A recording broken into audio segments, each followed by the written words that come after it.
To my channel, and today we are going to start a subject called as material science, and in that we are going to see important MCQs with respect to your RTO examination.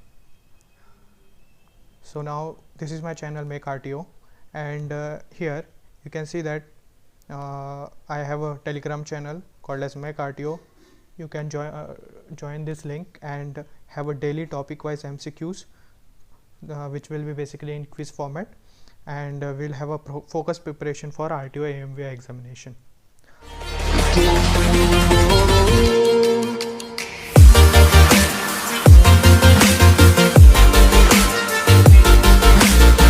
So let's get started.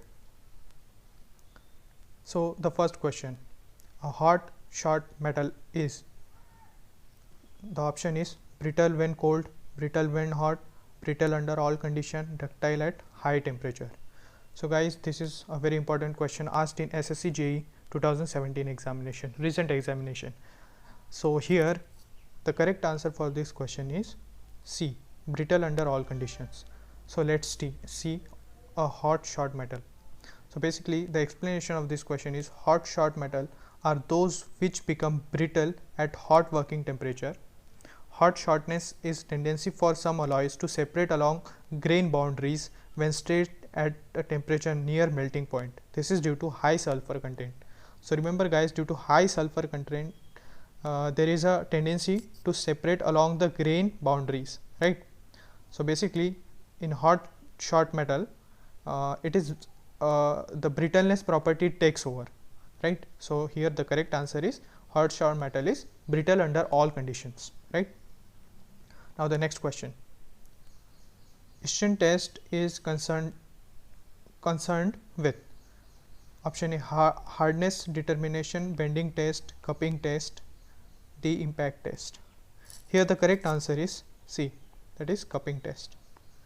So here you can see Eschen cupping test is a ductility test which is employed to evaluate the ability of metallic sheet and strips to undergo plastic deformation in stretch forming. The test involves forming an indentation using punch with spherical end on test piece clamped between a blank holder and die until fracture. Then the depth of the cup is measured, right? So this is Eschen cupping test, and it is a test for ductility, to measure a ductility, right? So here we evaluate the ability of metallic sheet to undergo plastic deformation, right, in stretch forming. So this is how the punch is, this is die, this is test piece, and this is blank holder, right? So here we do the ductility test for a sheet, So remember guys, the correct answer is, this is cupping test. Eschen test is concerned with cupping test, which is on sheet metal to check its ductility, right? Now moving on to the next question, which of the following is not a thermoset material? Option is phenolic resin, formaldehyde, bakelite, nylon. So here the correct answer is nylon, right? Thermoset. So now we are going to see what is this thermoset material, right? So the thermoset material are defined as material that will undergo or have undergone a chemical reaction by the action of heat, catalyst, ultraviolet light, etc., resulting in relatively infusible state. So basically there is this material, so it has undergone chemical reaction, and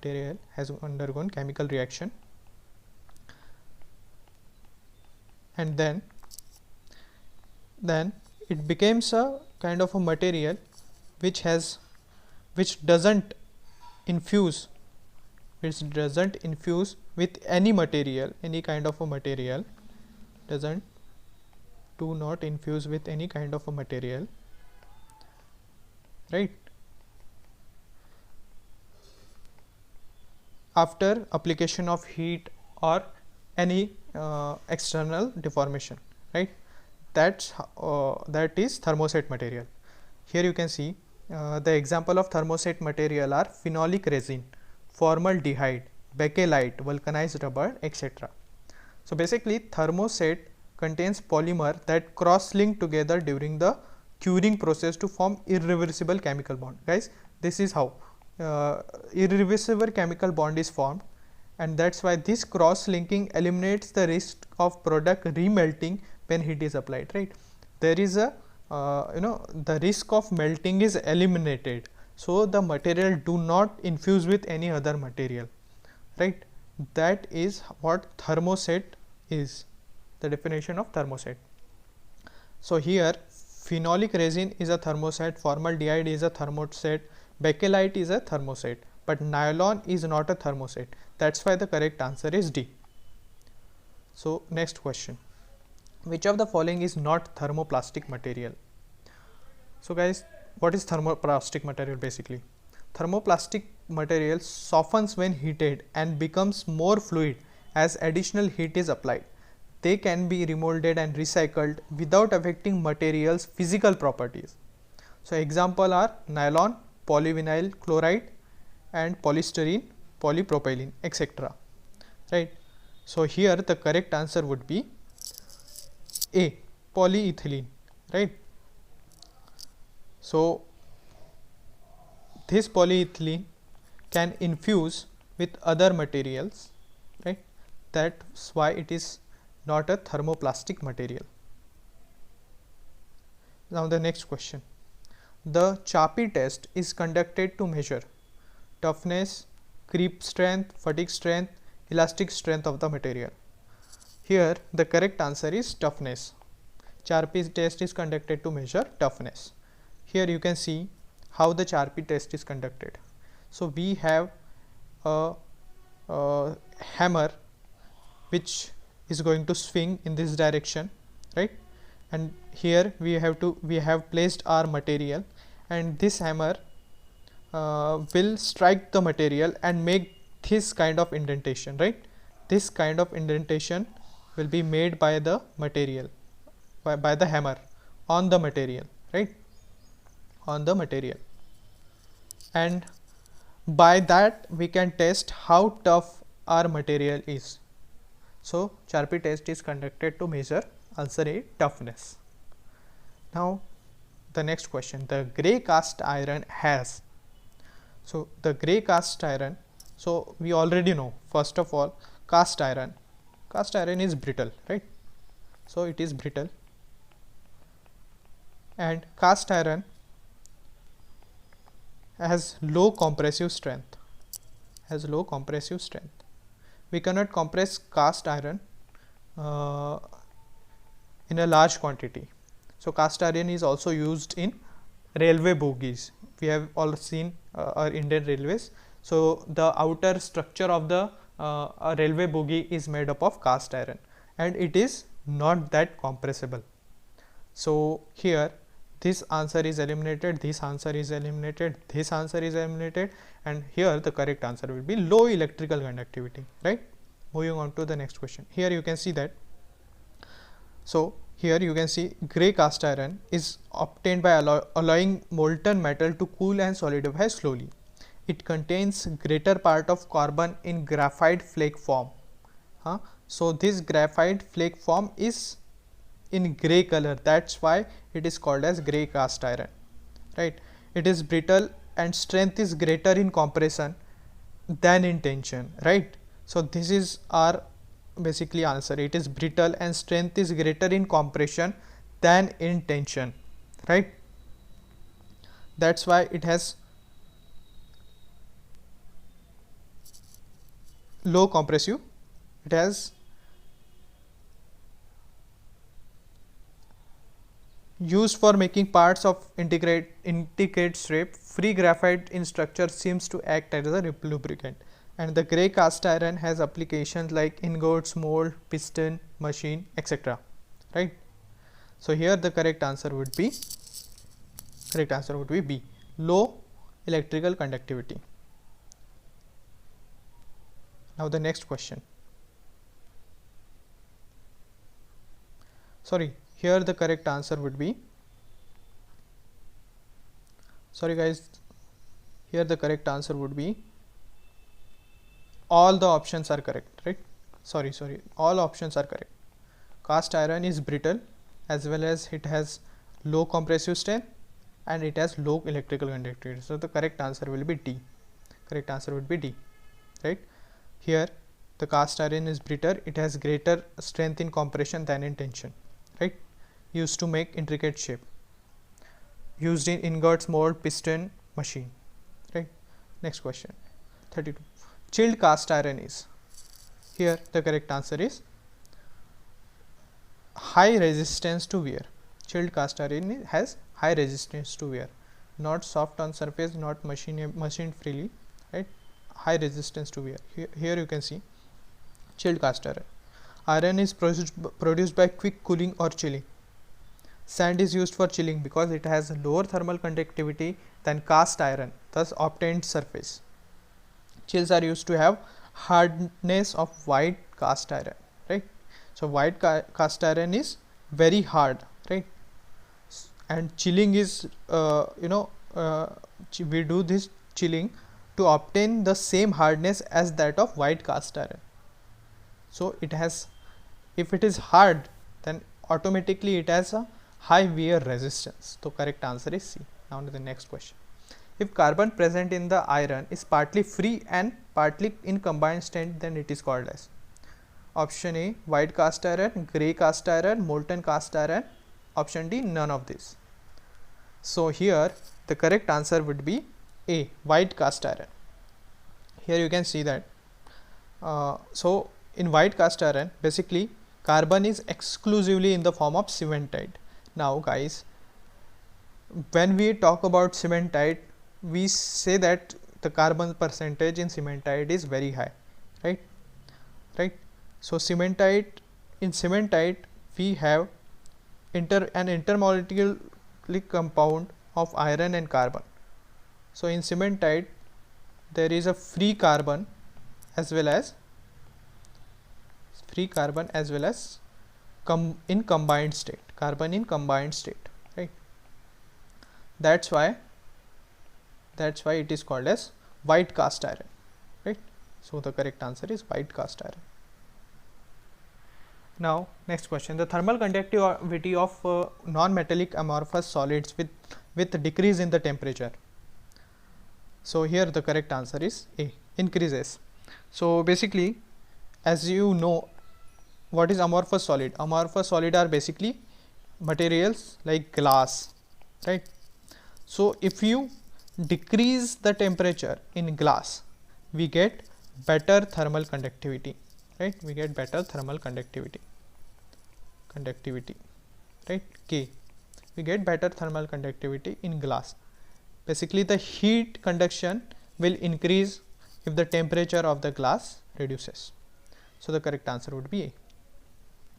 Next question, the resilience of the bolt may be increased by. So the resilience, the correct answer here is C, increase in the diameter of the thread portion, right? This is, as you can see here, this is the threaded portion. If we increase the diameter of this threaded portion, we will get resilience of the bolt to be increased, right? The material having same elastic properties in all direction are called as. So we have previously discussed this property, that if we have same elastic properties, right?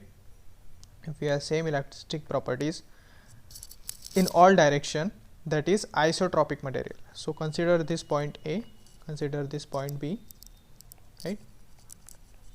Point B. Now these 2 points have same properties in all directions. So this is known as isotropic material. Now the next question, the ultimate tensile stress of mild steel compared to ultimate compressive stress is. So here the correct answer is same. Here you can see the explanation. Mild steel is also known as structural steel because strength in tension and compression is almost equal. That's why it is considered as structural steel, basically used in our homes, construction of roads, because the expansion coefficient of mild steel and concrete is almost same. That's why it is used in construction of roads, right? availability is also more. Young's modulus E also same in tension and compression. That's why the ultimate tensile strength of mild steel as compared to ultimate compressive strength is same. Answer A is correct. The Young's modulus of wire is defined as the stress which will increase the length of the wire compared to its original length. Here the correct answer is C. Here we can see that we can easily derive it, right? So as we know, stress strain relationship, sigma is directly proportional to the strain. Stress is directly proportional to strain. If we remove the proportionality sign, we get this is Young's modulus and strain. So Young's modulus is equals to stress divided by strain, right? Now here the question is asking, understand the question. The Young's modulus of wire is equals to stress. Young's modulus of wire is equals to stress, and this is asking when it is equals to stress, when this will equal to stress. This is how the question is asking, right? And we have to find the answer in terms of its original length, right? Now here you can see, so strain is basically change in length to that of original length, right? This is strain, change in length to that of original length. If the final length will become twice the initial length, right, will become the twice the initial length, then we can say that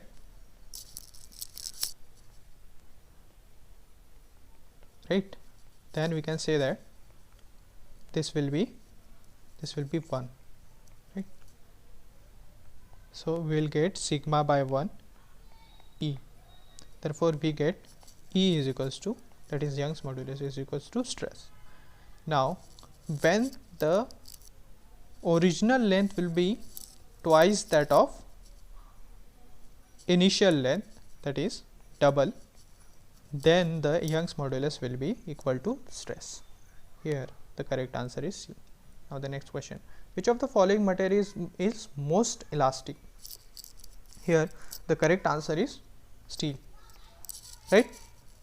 So as you can see here, E of steel, right, is equals to sigma divided by strain in steel, right? E of rubber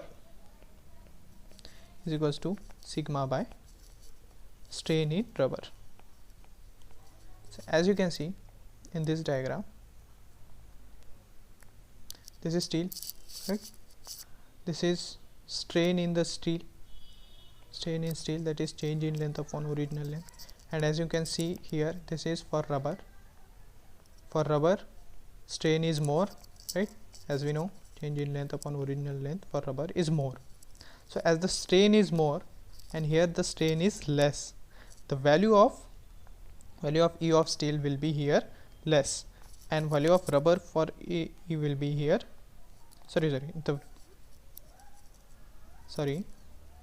the value of steel, as we know, if this is less then this will be more, if this will be more then this will be less, right? So E of steel is more. And what does E represent? Basically E is Young's modulus and it gives us how much recoverable the material is, right? So from this we can conclude that steel is more recoverable than rubber. And remember guys, elasticity is not about deformation but about the recovery, right? Elasticity is not about the deformation but about the recovery, right? Elasticity is not about the deformation but about the recovery. Young's modulus gives us how much recoverable the material is. Yeah, so the correct answer is steel, not rubber, guys. Do not take this option. Now the next question, the property of material which allows it to be drawn into smaller section is called as? The correct answer here is malleability. Malleability is defined as the property of material due to which it can be converted into thin flat sheet without cracking. So here the correct answer would be malleability. Now the next question. Blank has the high tendency to get work hardened. So you have to understand what is work hardness, right? Work hardness in metallurgy increases the hardness of the metal induced deliberately or accidentally by hammering, rolling, drawing. So work hardening is basically done by hammering, rolling or drawing on the material, right? So why work hardening is done? To increase the hardness. Work hardening is done. So here the correct answer is C, brass. Brass has the high tendency to get work hardened as compared to aluminum, silver, lead, right? So the next question. Is the hardest known material? Option A, cemented carbide, B, ceramic, C, diamond, D, alloy steel. We know that we have seen that diamond is the hardest material, right? Why it is hardest material, right? So the crystal structure of the diamond is very compact and the elasticity, it is highly elastic material, like the strain it will respond quickly to the strain, like that's why it is the hardest material, and it has to do lot with the crystal structure. Now the next question. Blank is obtained by isothermal hardening operation. Here the correct answer is D, bainite. So bainite is found by Ost-tempering, which is isothermal hardening method. Guys, remember what is isothermal hardening operation? It is basically Ost-tempering.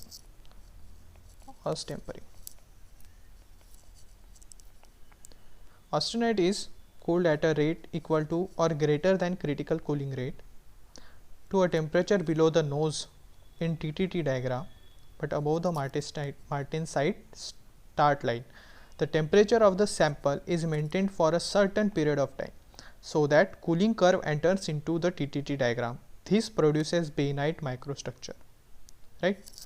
So isothermal hardening's another name is Ost-tempering and it is done for bainite. Bainite is obtained by isothermal hardening operation. The correct answer is D. Next question. The melting point is lowest for option A, low carbon steel, high carbon steel, cast iron, wrought iron. Very important question with respect to your RTO examination preparation, asked in SSC JEE 2018. Guys, these questions are very important for your examination because these are asked in previous years SSC central service examinations, also center examinations. So the question paper might be directly taken into these papers. So here the correct answer is C, cast iron. So here you can see the melting point is lowest for cast iron, 1127 to 1100 degrees Celsius, right, as compared to wrought iron, stainless steel, right? For stainless steel it is 1510, for wrought iron it is around 1500, right? So for cast iron it is lowest. It is highest for low carbon steel, high carbon steel, but cast iron has the lowest. Here you can see, so this is low carbon steel region, right? Here very low carbon steel is present, here high carbon steel is present, right? So as we go from low carbon steel to high carbon steel, the melting temperature is getting decreased, right? Here is the melting temperature, here is again a melting temperature, here is again a melting temperature. So melting temperature is getting decreased, right? That's why cast iron has low melting temperature. Now the last question for this video. Blank is commonly used for making household utensils. Here the correct answer is Hindalum, right? Hindalum. So here you can see application for option A, durabilium, automobile and aircraft parts. Hindalum making household utensils. Gamma alloys aircraft engine parts. Magnesium aircraft, automobile and components, right? So thank you guys for listening to this video, and please subscribe to my channel Mech RTO to get regular updates, and thank you for listening in.